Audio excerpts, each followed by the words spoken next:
Good morning, everyone. Today we are going to revise chapter Getting to Know Plants. On the basis of size and nature of stem, most plants are classified into three categories: herbs, shrubs, and trees. Herbs are soft and short sized plants, shrubs are hard and medium sized plants, trees are very hard, thick, and tall plants. Example of herbs are tomato, mustard, sunflower, shrubs, lemon, china rose, and trees are mango, apple, neem, and banana. Sorry. Now, while walking around the park, we find many plants with very weak stem. So the plants with very weak stem that cannot stand upright on their own and spread on ground are called creepers, like watermelon, bottle gourd, mint are creepers, while the plants with weak stem that take support of other of plants or wall to climb over are called climbers, like pea plant, money plant, etc. Now the parts of the plant have different parts. Each of these perform a specific function. The part of the plants are divided into two main systems, that is root system and shoot system. Root system and shoot system. Now root system. First we will learn about root system. The part of the plant that grows under the ground is called root system.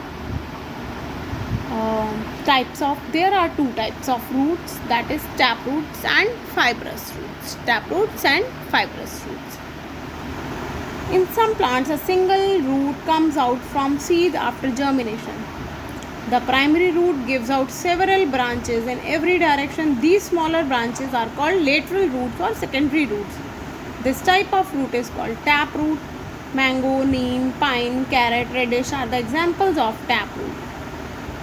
A bunch of thin fiber-like root arise from the base of the stem are called fibrous roots, like grass, maize, wheat, onion are the examples of fibrous roots.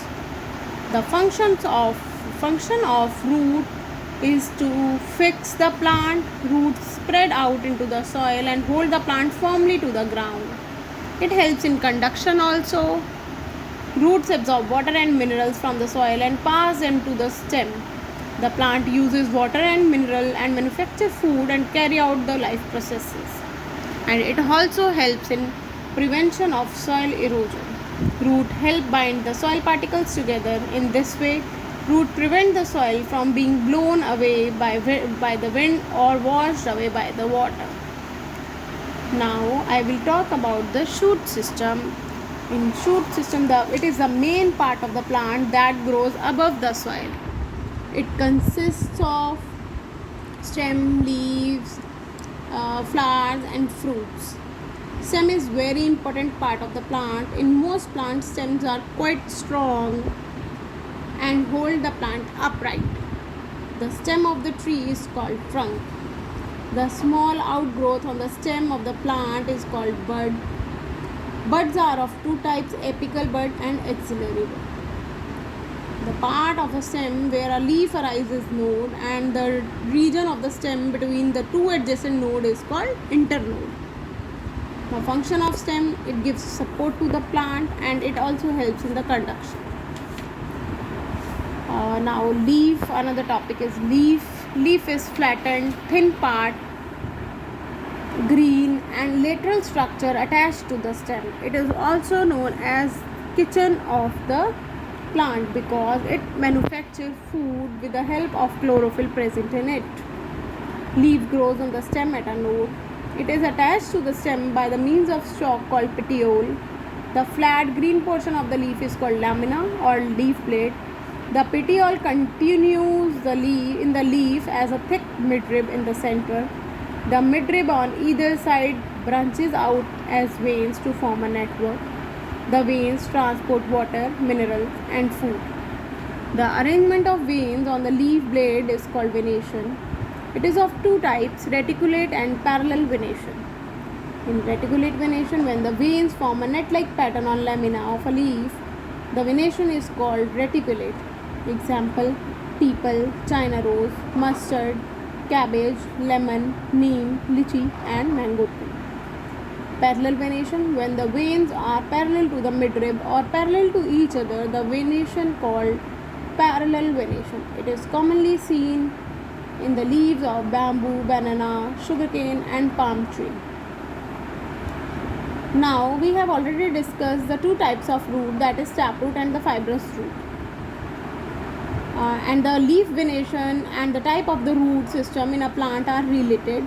Plant with a reticulate venation in the leaves have taproot, whereas those with a parallel venation have fibrous roots. Now the functions of leaf: it manufactures the food for the plant, it helps in exchange of gases with the help of stomata on the undersurface of the leaf, and it also helps in transpiration. Transpiration is the loss of water through the stomata in the form of vapor from the leaf is called transpiration. Transpiration helps in cooling the plant body, and it also helps in the conduction of water and minerals.